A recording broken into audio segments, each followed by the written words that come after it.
Le projet Impossible Rêve, c'est une exposition qui est à moitié physique et à moitié virtuelle. Donc c'est des affiches avec des QR codes à scanner. Chaque QR code renvoie vers une vidéo qui raconte l'histoire d'une personne en situation de handicap qui a réussi.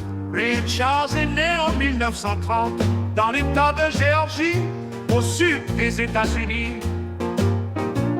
Depuis l'année dernière, on a pu doubler le nombre de vidéos, qui est donc passé à 20 au lieu de 10. Et grâce à cela, ça nous a permis d'avoir une exposition plus grande. On a également fait des questionnaires pour les personnes faisant l'exposition, afin qu'ils puissent découvrir d'une autre façon, d'une manière plus pédagogique et plus intuitive. Donc lorsque vous allez scanner le QR code, en fait, vous allez voir une vidéo qui va se lancer, ainsi qu'une voix off ou une musique avec des paroles qui vont vous raconter l'histoire de la personne qui se cache derrière. Le but étant éventuellement d'essayer de deviner avant, grâce aux indices qui sont sur cette affiche, qui est la personne et quel est le handicap représenté. Cette exposition a été testée dans plusieurs établissements scolaires du rectorat de Normandie l'an dernier. L'équipe a mis en place un questionnaire afin de vérifier si les élèves qui visitaient l'exposition l'appréciaient et si cela changeait leur regard sur les personnes en situation de handicap.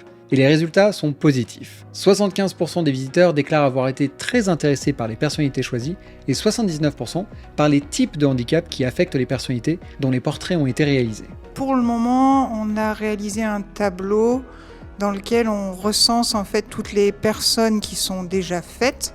On a d'autres personnes qui sont à développer, mais ce qu'on veut dans l'exposition, c'est qu'il y ait un maximum de représentation, donc aussi bien hommes que femmes, handicap moteur, non moteur, invisible, visible, des jeunes, des moins jeunes, des personnes décédées.